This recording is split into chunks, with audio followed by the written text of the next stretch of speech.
All right, everybody. We are going to discuss the beginning of Unit 5, which is going to be on World War One, and we'll mainly kind of focus on how the United States, was impacted by it. But we will get into a little bit of the causes and everything, because in both World Wars, the United States gets involved late.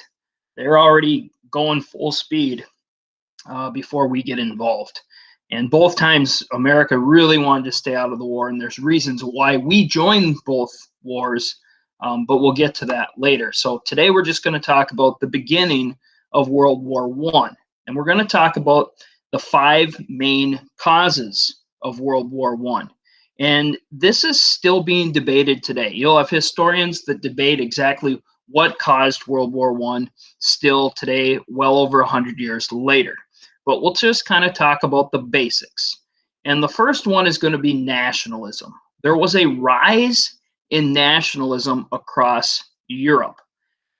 Nationalism was something that was new at this time, as countries, these nation states were forming. For most of history, we really didn't have nation states. We had, powerful cities that maybe controlled areas, but now we're seeing a rise in like these huge countries. And nationalism is a feeling that your country is the best. Or it could be a desire to create a country for your ethnic group that maybe currently doesn't have this. And so we see this rise of nationalism, and that's going to become a cause. Now, a couple of examples of like ethnic groups that don't have their own country or might want their own country. We see this with like the French Canadian nationalists. There are some people in Canada that want to break away and become their own country because they speak French, they act French, their kids go to school and learn in French, yet most of Canada speaks English. We see it in Spain. There's a region of Spain called Catalonia, and there are people that want Catalonia to break away. We see it in like Tibet. The Tibetan people don't act or speak Chinese, yet they're ruled by the Chinese. And so there are groups of people out there, ethnic groups, nationalities, that don't have their own country. And so that's one example of, groups that, this would be nationalism. They want their own country. Talking about different nations of people or ethnic groups, sometimes it's hard for us in the United States to understand this because we are in a multinational state, meaning we have lots of nationalities that have come here. That's not the same all over the world.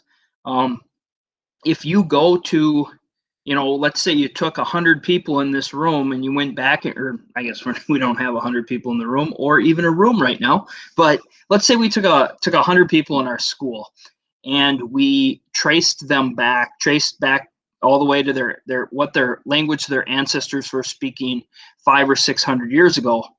We may have well over 100 different languages being spoken, right? Because we've had people come from all over the world. Now, that's not true if you go to like Italy or Germany. If you go to Germany and you take 100 people there and you trace their ancestors back 500 or 600 years, there's a good chance they were all speaking German. Same thing in Italy. There's a good chance they were all speaking Italian. Those are nation states, countries where everybody or a lot of people are the same nationality. Their parents were the same nationality. Their great, great, great, great, great, great, great, great grandparents were the same nationality. And so what we see here is these different ethnic groups sometimes were conquered by other groups, and then they'd like to break away. Now you look at the Austrian Hungarian Empire, pre-World War One. So this one says 1910. And so that was known as the Austrian Empire or the Austrian Hungarian Empire. And the rulers, most of them probably spoke German. I mean, they probably learned lots of languages, but the Germans, not every German was in the German Empire. And so you've got the red are Germans, the blue up here are Czechs, the green are Hungarians, The brown are Slovaks. Here's the Poles. Now there's a, region up here called Poland, but not all the Poles lived in Poland. Now today this is Poland. Let's see, Ukrainians, Romanians, looks like some Italians over here. So they had lots of different ethnic groups. Well, the group that's going to cause a lot of problems are down here. All right, the Serbs here in this kind of tannish color. Bosnia today, and over here though you have Serbs. So you have a country called Serbia, and then over here you have Serbs that are ruled by the Austrian-Hungarian Empire. And there's a push to unite the people over here with this group. Now, you might say, well, why don't they just move? Well, it's difficult to move. It's hard to move today, all right? Now, back then, it's even harder. Plus, these people have lived there. Their families have lived in these same villages for thousands of years and farmed the same land for 1,000 years. They're not just going to pick up and leave. It's just this area was conquered at one point, and they are paying their taxes and living under the rule of the Austrian-Hungarian, I believe it's the Habsburg family. Now, the Serbs are kind of pushing like, yeah, we'd like to take this land and make our country even more powerful. And so there's going to be a push to do that. And that's nationalism. One form of nationalism.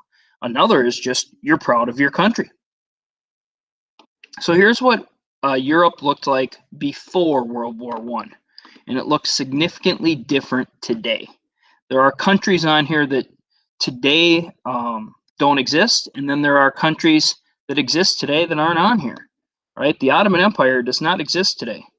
The Austrian-Hungarian Empire does not exist. The country of Germany is much smaller than this today.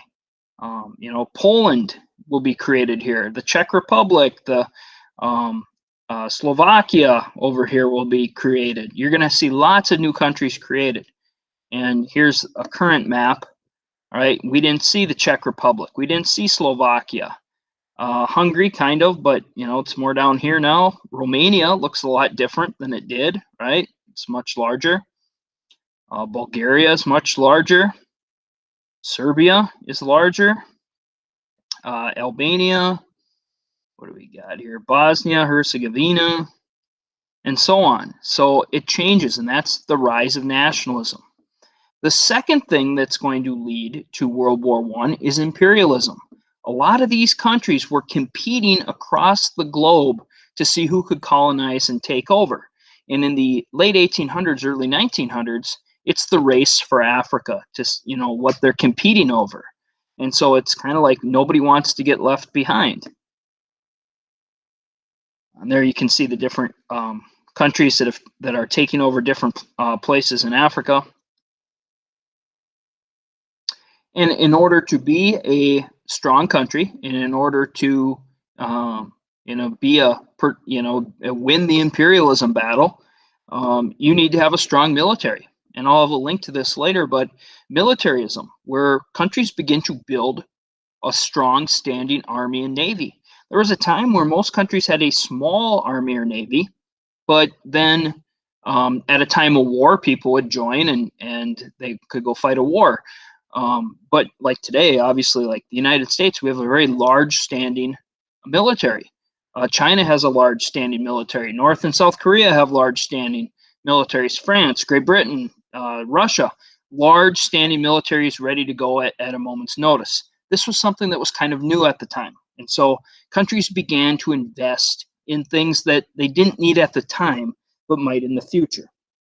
Well, then it kind of goes back to, well, if you open your Christmas present and you get this new toy, don't you want to kind of play with it right away? You're not going to put it in a box and play with it, 5 years later. You want to play with that toy right away. Or if you get a new video game, you want to play that new video game right away. Well, some of these leaders are like, well, we've got a strong military. Let's prove that our country's the best. Nationalism. The fourth reason is the alliance system, secret alliance system. What was happening is these countries started to create formal agreements or treaties between themselves or more than one other country, multiple countries, where they had this secret alliance where kind of a handshake, like if we're attacked, we'll help you. If you're attacked, we'll help you. If we're attacked, you'll help us, type of deal. We still have alliances. The United States is a member of NATO, the North Atlantic Treaty Organization. This formed after World War II. Well, everybody knew who's part of it. If you mess with one of us, you're going to mess with 15 other countries. Back in these days, it was a secret. And you can kind of see the cartoon here. Everybody's shaking hands. Great Britain, Russia with the bear over here. Here's the Ottoman Empire. Italy, it looks like. So one of the alliances was the Triple Alliance: Germany, Italy, and Austria-Hungary. Eventually, Italy will switch sides once the war starts going on. But this was the first one, Triple Alliance. Right in here. Eventually, they're going to get the Ottoman Empire to join down in here. Here's the triple entity in the light green. All right, you got the United Kingdom, France, Russia, kind of part of this group. And then the fifth reason, the fifth cause of the war is it's a metaphor, the Balkan Powder Keg. The Balkans are a region of Europe down here on the Adriatic Ocean here, Mediterranean, talking Bosnia, Serbia, Croatia, Greece kind of is in the Balkans, Albania, and they were having issues with nationality, right? Or not nationality, nationalism, where they want some freedom. They want, Serbia to grow and take over and independence for the Serbs down here. Well, Austria-Hungary doesn't want to lose all this land and taxpayers. They're not going to give it up. But there's some conflict, and people were kind of saying, hey, there's going to be trouble. Well, what's a powder keg? It's like a barrel of gunpowder, and it's ready to explode, right? You can kind of see the European leaders sitting on top, trying to not let the Balkans explode, right? And I believe this cartoon was drawn before World War I. So, I mean, people knew there was trouble, and something's going to spark it and set it off. And the spark is going to be the assassination of Franz Ferdinand. He was the future king. He was the heir to the throne of the Austrian-Hungarian Empire. His uncle was the king of the Austrian-Hungarian Empire, and he was the future king when his uncle eventually would die. It doesn't happen because he's assassinated. And he was visiting some other parts of the kingdom. So if kind of the capital's probably up here somewhere, he's down here in Bosnia visiting Sarajevo. And so he's just kind of touring it. Well, there was a terrorist group down there called the Black Hand, and they wanted all Serbs to be united. They called it Greater Serbia. So they want this country of Serbia and all the Serbs that live over here to be united into one country. That's their goal, right? And they're not going to be able to beat Austria-Hungary in a fair fight because they're much more powerful and bigger. But you can use terrorism to try to get what you want. And they had been created in 1911. And you can kind of see their symbols here. Here's Serbia's flag. And this guy, Gavrilo Princip, is part of the Black Hand, and he is going to assassinate Franz Ferdinand in Bosnia in 1914. And, that really kind of angers Austria-Hungary because their future king is killed. All right, he's shot. I think I got a little, yeah.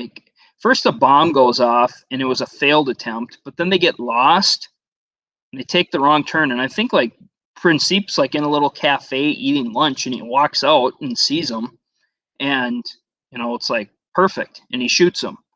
And it's going to lead to a huge war. That's the spark. It's not the only cause. Here's the car he was shot in, I believe. But Austria-Hungary basically demands that Serbia hand over all of the members of the Black Hand. They're like, hey, we know you know where these people are at, hand them over. And Serbia says no. And it's like, this is going to be a pretty easy win here for Austria-Hungary over little Serbia. There's one problem, though. Russia had Serbia's back. Russia's pretty big and powerful. Austria-Hungary probably can't beat Russia by themselves. And so Austria-Hungary is going to declare war on Serbia, thinking it would be a quick war. Serbia is not falling into the demands. And so basically Russia, Serbia's backup, sends troops to the Austrian-Hungarian border, also Germany's border. And Germany has a secret alliance, of course, right? The Triple Alliance with Austria-Hungary. And so they declare war on Russia and France, who had the alliance with Russia. Belgium was neutral, but Germany had to march across Belgium to get to France, and that is going to lead to Great Britain getting involved because they had pledged to protect Belgium. We're going to see some other countries get involved more as financing and things like that. Japan's going to enter the war. They never send troops over to Europe, but they will send supplies and things like that. But they attack German territory over in the Pacific, and their goal is to take those islands away from Germany. And Japan is going to become very imperialistic at this point. Germany persuades the Ottoman Empire to join their side. So here's a little political cartoon where you've got Serbia down here. If you touch me, and then Austria, of course, touches them. So then here comes Russia. Here comes Germany to attack Russia, who attacked their friend Austria. Here comes France and Great Britain to attack Germany. You know, if the cartoon was bigger, you might have the Ottoman Empire back here coming to attack these guys. The only member of the Triple Alliance and Triple Entity that not at war was Italy. And after 10 months, Italy switches sides and joins Great Britain and France. And so this is kind of what it looks like in Europe. You got the German Empire, the Austrian-Hungarian Empire, and the Turkish Empire, or the Ottoman Empire, all in the middle. So easy for them to kind of trade. And then you have Great Britain, France, Italy, Russia, kind of sandwiching them, but difficult for Russia to get supplies over to England and France or vice versa. Now, you look at the different countries that get involved, not all of them are going to send troops. Some of them are just sending aid, supplies, that type of thing. You'll notice the United States will get involved very late, basically 1917, well over 2 years into the war. And we'll talk about what kind of war it was, with a stalemate. And it was a tough trench warfare type of war where very little ground was gained on either side, but we'll talk more about that tomorrow. And the other interesting thing is it was kind of a family feud where you've got all these leaders of Europe are related. They're all cousins. Some of them are first cousins, some of them are second cousins, third cousins, but they're all related. And I'll have you watch this link too. And it's pretty interesting. You can kind of pause it or whatever, or replay it if you need to. It's about 5 minutes long. But it's kind of interesting how these are cousins in a fight. So just a quick review. The 5 causes of World War I: rise of nationalism, imperialism, militarism. So we got our 3 isms there. And then that Balkan Powder Keg, where that ties into nationalism, where you want the Serbs want to unite all Serbs, and then finally the secret alliances that bring everybody in. When you think about it, it's like, why are we fighting? Why are all these countries fighting when it was between Austria-Hungary and Serbia? Well, it goes back to the secret alliances. All right.